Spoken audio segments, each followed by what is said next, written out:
சிலோன் தமிழின் பிரதான செய்திகள். முதலில் தலைப்புச் செய்திகள். தீயாய் பரவும் தையிட்டி விகாரை விவகாரம். கஜேந்திரகுமார் பொன்னம்பலத்திற்கு நீதிமன்றம் அழைப்பாணை. பாரிய அதிர்வலையை கிளப்பியுள்ள தையிட்டி விகாரை விவகாரம். கொந்தளிக்கும் தமிழ் எம்பிக்கள். மஹிந்த வீட்டை விட்டு வெளியேற தயார் என்கிறார் நாமல் ராஜபக்ஷ. மஹிந்த அமைக்கும் ரகசிய வியூகம் அனுர அரசுக்கு விழப்போகும் பேரிடி. யாழ்ப்பாணத்தில் அரச ஊழியர்களை அவமதித்த அனுரவுக்கு பகிரங்க சவால்.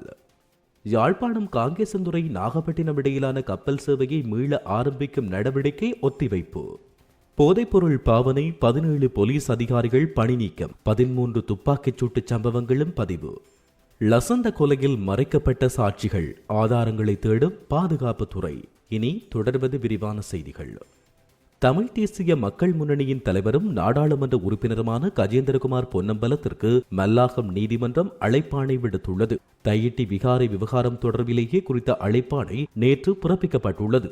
இது தொடர்பில் கஜேந்திரகுமார் பொன்னம்பலம் தெரிவிக்கையில், ஜனாதிபதி அனுரகுமார திசாநாயக்க தலைமையில் யாழ்ப்பாணத்தில் நடைபெற்ற கடந்த ஒருங்கிணைப்பு குழு கூட்டத்தின் போது மக்களின் தனியார் காணிகளை அபகரித்து தையிட்டியில் சட்டவிரோதமாக அமைக்கப்பட்டுள்ள திஸ்ஸ விகாரை கட்டுமானங்களை அகற்றி மக்களின் காணிகள் மக்களுக்கு வழங்கப்பட வேண்டும் என வலியுறுத்தியிருந்தேன். இதன் பின்னர் விகாரையை இடிக்க வாரீர் என்று நான் அழைப்பு விடுத்தது போல விளம்பரம் வடிவமைக்கப்பட்டு போலியான விசம பிரச்சாரம் மேற்கொள்ளப்பட்டிருப்பதாக அவர் தெரிவித்துள்ளார். இது தொடர்பில் கஜேந்திரகுமார் பொன்னம்பலம் மேலும் தெரிவிக்கையில், ஜனாதிபதி அனுரகுமார திசாநாயக்க தலைமையில் யாழ்ப்பாணத்தில் நடைபெற்ற கடந்த ஒருங்கிணைப்பு குழு கூட்டத்தின் பொழுது மக்களின் தனியார் காணிகளை அபகரித்து தையிட்டியில் சட்டவிரோதமாக காணி அமைக்கப்பட்டுள்ள திஸ்ஸ விகாரை கட்டுமானங்களை அகற்றி மக்களுடைய காணிகள் மக்களுக்கு வழங்கப்பட வேண்டும் என்றும் நான் கூறியிருந்தேன். இவ்வாறு கஜேந்திரகுமார் பொன்னம்பலம் நேற்று ஊடக சந்திப்பொன்றின் போது கருத்து வெளியிட்டிருந்தார்.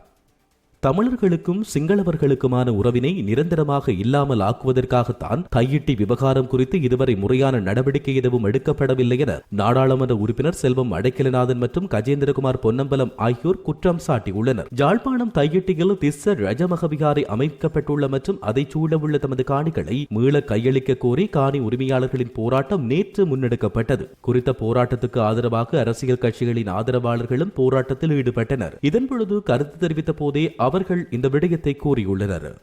வீட்டை விட்டு வெளியேறுமாறு அரசாங்கம் சட்டத்தின் பிரகாரம் உத்தியோகபூர்வமாக கடிதம் அனுப்பினால் மஹிந்த ராஜபக்ஷ வீட்டை விட்டு வெளியேறுவார் என பொதுஜன பெரமுனவின் தேசிய அமைப்பாளர் நாமல் ராஜபக்ஷ குறிப்பிட்டுள்ளார். ஸ்ரீலங்கா பொதுஜன பெரமுனவின் காரியாலயத்தில் நேற்றைய தினம் நடைபெற்ற ஊடகவியலாளர் சந்திப்பின் போதே அவர் இவ்வாறு தெரிவித்தார். இது தொடர்பில் அவர் மேலும் தெரிவிக்கையில், தேங்காய் தட்டுப்பாட்டுக்கும் மின் விநியோக துண்டிப்புக்கும் குரங்குகள் மீது அரசாங்கம் குற்றச்சாட்டுகளை முன்வைக்கிறது. குரங்குகள் மீது இந்த அரசாங்கத்துக்கு ஏன் இந்த அளவு வெறுப்பு என்பது எனக்கு தெரியவில்லை. மின்சாரத்துறை அமைச்சரின் பொறுப்பற்ற கூற்று அரசாங்கத்தின் பலவீனத்தை வெளிப்படுத்துகிறது. எதிர்க்கட்சியில் இருந்த காலத்தில் மக்கள் மத்தியில் பொய்யுரைத்ததை போல தற்பொழுது பொய்யுரைக்காமல் அரசாங்கம் பொறுப்புடன் செயற்பட வேண்டும் என கேட்டுக் கொள்ளுகின்றோம். தொகுதி மற்றும் ஆசன மட்டத்தில் தேர்தல் பிரச்சார கூட்டங்களை எதிர்வரும் மாதமளவில் நடத்துவோம். அரசாங்கத்தின் முறையற்ற செயற்பாடுகளை கிராமத்துக்கு கிராமம் எடுத்துச் செல்வோம். கடந்த அரசாங்கத்தின் நிர்வாகத்தை விமர்சித்தே தேசிய மக்கள் சக்தி ஆட்சிக்கு வந்தது. எனவே இப்போதும் கடந்த காலத்தை போல போலியான குற்றச்சாட்டுகள் மாத்திரம் முன்வைத்துக் கொண்டிருக்காமல் சிறந்த முறையில் செயற்படுமாறு அரசாங்கத்திடம் கேட்டுக் கொள்கிறோம் என அவர் தெரிவித்தார். மேலும் முன்னாள் ஜனாதிபதி மஹிந்த ராஜபக்ஷ உத்தியோகபூர்வ அரச இல்லத்தில் இருந்து வெளியேறுமாறு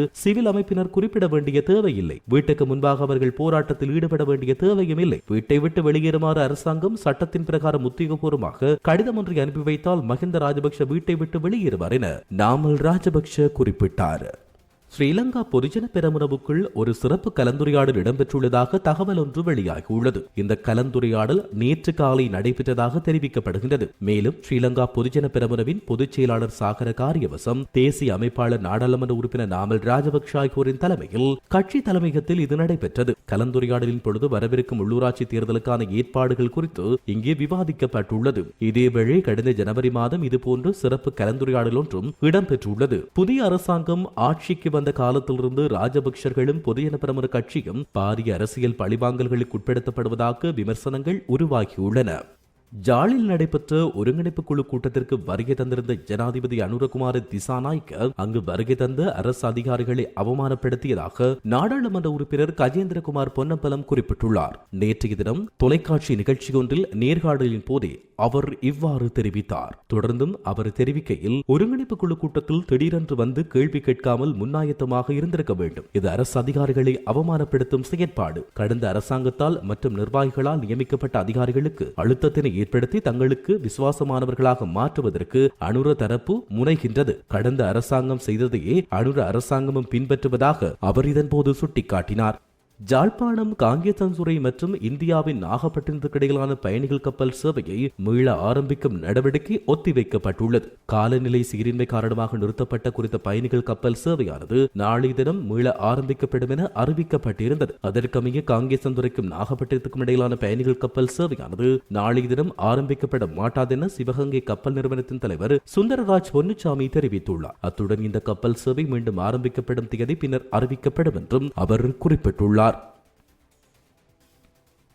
போதைப்பொருள் பாவனை குற்றச்சாட்டின் பேரில் கடந்த 4 மாதங்களில் மொத்தம் 17 போலீஸ் உத்தியோகத்தர்கள் பணியிடை நீக்கம் செய்யப்பட்டுள்ளனர். இந்த தகவலை போலீஸ் ஊடக பேச்சாளர் சிரேஷ்ட போலீஸ் அத்தியட்சகர் புத்திக்க மனதுங்க நேற்று தெரிவித்தார். போதைப்பொருள் பாவிக்கும் போலீஸ் அதிகாரிகளின் பட்டியல் புலனாய்வு பிரிவுகள் மற்றும் விசேட போலீஸ் பிரிவினூடாக அடையாளம் காணப்பட்டுள்ளன. அடையாளம் காணப்பட்ட அதிகாரிகள் கண்காணிக்கப்பட்டு அவர்களுக்கு எதிராக கடும் சட்ட நடவடிக்கை எடுக்கப்படும் எனவும் போலீஸ் ஊடக பேச்சாளர் மேலும் குறிப்பிட்டார். அவ்வாறான உத்தியோகத்தர்கள் மருத்துவ பரிசோதனைக்கு உட்படுத்தப்பட்டு போதைப்பொருளை பயன்படுத்தியமை உறுதிப்படுத்தப்பட்ட சம்பந்தப்பட்ட அதிகாரிகளை பணிநீக்கம் செய்ய நடவடிக்கை எடுக்கப்படும் எனவும் அவர் தெரிவித்தார். போதைப்பொருள் பாவனையில் குற்றம் சுமத்தப்பட்ட எந்தவொரு போலீஸ் அதிகாரிகளுக்கும் மன்னிப்போ அல்லது இரண்டாவது வாய்ப்போ வழங்கப்பட மாட்டாது என அவர் தெரிவித்தார். மேலும் 7 துப்பாக்கிச் சூட்டு சம்பவங்கள் பாதாள உலக கும்பல்களின் தலைமையில் இடம்பெற்றதோடு ஏனையவை தனிப்பட்ட தகராறு காரணமாக இடம்பெற்றுள்ளதாகவும் அவர் தெரிவித்துள்ளார். லசந்த விக்ரமதுங்க கொலை செய்யப்பட்ட சம்பவம் தொடர்பில் மறைக்கப்பட்ட சாட்சிகளை ஆதாரங்களை தேடும் புதிய நடவடிக்கையை பாதுகாப்புத்துறை ஆரம்பித்துள்ளதாக தெரிவிக்கப்படுகிறது. அதே சமயம் லசந்த விக்ரமதுங்கவின் கொலை, அவரின் சாரதி கடத்தல் முயற்சி போன்றவற்றில் சந்தேக நபர்களாக கருதப்படுவோர் மீது சாட்சியங்கள் இருந்தால் அவற்றை தொகுத்து குற்றப்பத்திரிகை தாக்கல் செய்ய சட்டமா அதிபர் திணைக்களம் நடவடிக்கை எடுத்து வருகிறது. இதேவேளை லசந்த விக்ரமதுங்கவின் கொலை தொடர்பில் சந்தேக நபர்கள் எவரும் கைது செய்யப்படாத காரணத்தினால் அதில் அரசியல் அழுத்தங்கள் உள்ளனவா என்பது குறித்து ஆராயுமாறும் கடந்த வாரம் சட்டமா அதிபர் பாரிந்த ரணசிங்கவுடனான சந்திப்பில் ஜனாதிபதி தெரிவித்திருந்தார். இதனிடையே குற்றவியல் வழக்கில் குற்றம் சுமத்தப்பட்டவர்களை விடுவிப்பது தொடர்பான சட்டமா அதிபரின் விருப்புரிமை மற்றும் நடைமுறைகளில் அமைச்சரவை அல்லது அரசியல் அதிகாரிகள் தலையிடக்கூடாது என்றும் இலங்கை சட்டத்தரணிகள் சங்கம் ஜனாதிபதிக்கு கடிதத்தினூடாக வலியுறுத்தியுள்ளது. இத்துடன் சிலோன் தமிழ் எஃப்எம்மின் பிரதான செய்திகள் நிறைவடைகின்றன. தொடர்ந்து செய்திகளை அறிந்து கொள்ள www.ceylontamil.com என்கின்ற எமது இணையதளத்திற்குள் பிரவேசியுங்கள். வணக்கம்.